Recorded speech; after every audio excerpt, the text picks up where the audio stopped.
Falënderimi dhe lavdërimi takon vetëm Allahut fuqi plot.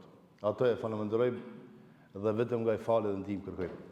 Paqja dhe mëshira qofshin mbi pejgamberin sallallahu alaihi wasallam, mbi familjen e tij të sinqertë dhe mbi të gjithë muslimanët që do ta pasojnë rrugën e tij deri në ditën e gjykimit. Të ndershëm vëllezër, fetaria formale dhe rreziku i saj. Duke pas parasysh që ne a duhet të dukim vetëm në pamje fetar musliman, apo duhet me qenë edhe në përmbajtje, ose me pas fjalë të mëdha në aspektin fetar, mirë po pa ndikim, ose adhurim, pa ndryshim dhe dije, shumë dije, ama pa vepra, pa punë. Të ndershëm vëllezër, ka mundësi që forma ndahet nga përmbajtja. Përmbajtja diçka tjetër, forma diçka tjetër. Allah subhanahu wa taala në Kur'an thot: "Kabura maqtan inda Allahi an taqul ma la taf'alun." Ose an taqulu ma la taf'alun. Thot është mëkat i madh te Allah subhanahu wa taala që ta thoni atë që nuk e veproni. Shumë herë ne themi atë që nuk e veprojmë. Të gjithë me hoxhallare, me politikane, me njerëz, krejt me një grup. Ma bete sa dush, vepra hiq. S'po thamë që pa hiq ma krejt, ama fjallë mdoja po, ama veprat nuk i kemi. Kjo i vjen fetari në muhabet po, ama në përmbajtje, ja. Allah subhanahu wa taala urejnë këtë çështje, sepse problemi nuk është me folë për fejtë. Ne mundemi me folë për fejtë. Por problemi është, kur folë për fejtë, e kundërshton me vepra. Folë se namazi duhet mu falë, ama nuk e falë. Folë se prindërit duhet mu respektu, nuk e respekton.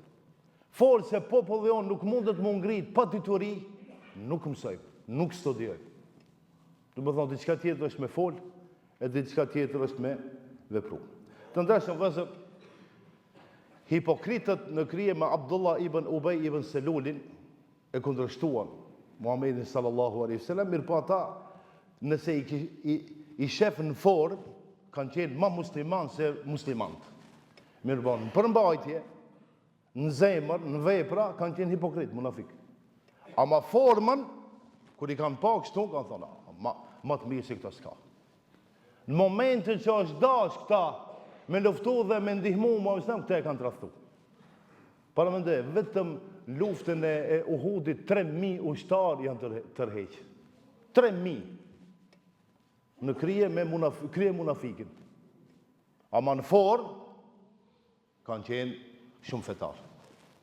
Në përmbajtje zero.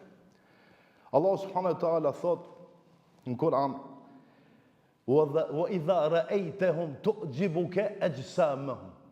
Kur i shef ata, kështu në pamje, ata të habisin. Ti thu me këta nuk ka. Ama në përmbajtje, në zemrat të tyre, kanë munafiklëk dhe kanë hipokrizi. Të dashëm vëllezër, thot pejgamberi sallallahu alaihi wasallam, sa falës, sa njeriu falet namaznate. Mirë po, asë gjanë nuk përfiton për posë se pa gjumësisë. Pse se Allah i din zemrat të tyre, ne nuk i dim. Në më thonë formën e ka të bukur, ngrijet me rabdes, e falet, e lutet, ama në brëndësi, o zero. E në tash, a duhet me pas formalitet shumë, a duhet me pas punë shumë. Edhe formaliteti, edhe forma, duhet me qenë si pas Kur'anit edhe Suneti, ama në brëndësia duhet me qenë Kur'an dhe Sunet. Do me thonë, nëse diçka kemi thonë, është mirë me dhejtë mbrapa.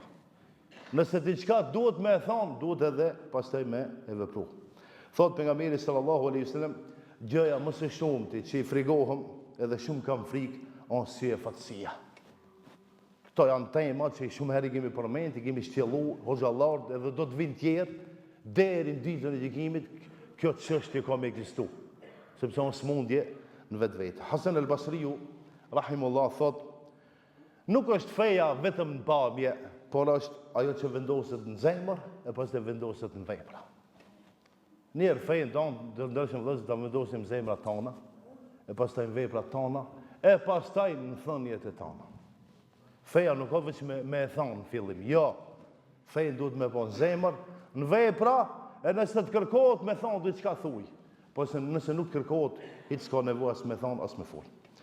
Si kanë jetu sahabët të ndërshëm vëllezër, si kanë jetu shokët e pejgamberit sallallahu alaihi wasallam, nuk janë njoft nga rrobat, nga teshi, nga veshja. Shembull filani, dihet se çfarë veshje ka ai. Do me thonë në veshje e dallim, ja, sahabët janë dallu në veshje. E para, e dita, por janë dallu nga ndershmëria, nga sjellja e mirë, nga drejtësia dhe nga veprat e mira, dhe nga mëshira që i kanë pas ndaj tjerë.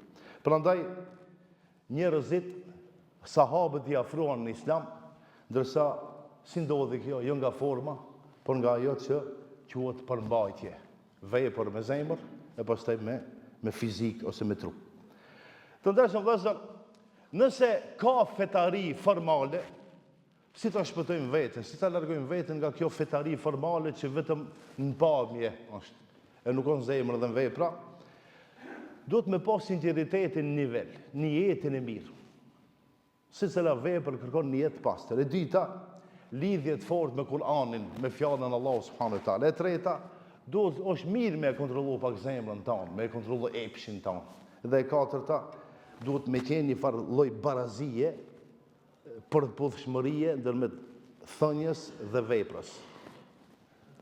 Atë që e thu, është mirë ndonjëherë ta çojmë edhe në veprën. Çka thot Zoti në Kur'an? Thot qad aflaha men zakkaha, ka shpëtuar ai i cili e ka pastruar vetveten. Nuk thot tjetrin, nuk thot ka shpëtuar që i ka ndihmu tjetrin, e ka pastruar tjetrin, jo thot njerë vetveten. Duhet me lutë Allahu subhanahu wa taala që të na mbron njerë, sicili për vete, e pastaj për prindërit e për tjetë. Të ndeshëm vëllezër, Allahu subhanahu wa taala në Kur'an thot illa men atallaha bi qalbin selim, përpos atyre që vinë me zemër të shëndosh. E zemrat tona ndonjëherë mund të sëmurën, po, mundën të jenë sëmura, që është shumë normale, e mirë, hajtë ta përgatitim veten të gjithë ne, që kur dalim para Allahut subhanahu wa taala, dalim me zemra të shëndosha, sepse zemra e shëndosh, pastaj ta mundson edhe namazin me von si duhet, edhe respektin dhe prindërve me pas si duhet, edhe dije me pas, edhe gjithçka që është pozitive me pas.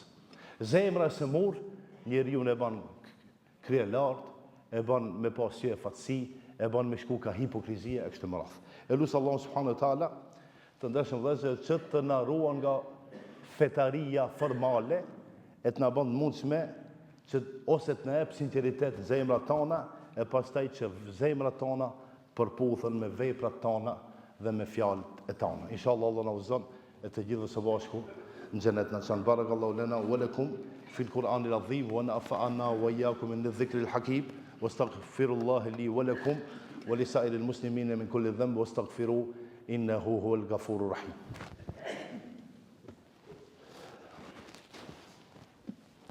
الحمد لله رب العالمين وأصلي وأسلم على قائد المجاهدين محمد بن عبد الله المبعوث رحمة للعالمين اللهم صل على محمد وعلى آل محمد كما صليت على إبراهيم وعلى آل إبراهيم إنك حميد مجيد اللهم بارك على محمد وعلى آل محمد كما باركت على إبراهيم وعلى آل إبراهيم إنك حميد مجيد إن الله يأمر بالعدل والإحسان وإيتاء ذي القربى وينهى عن الفحشاء والمنكر والبغي يعظكم لعلكم تذكرون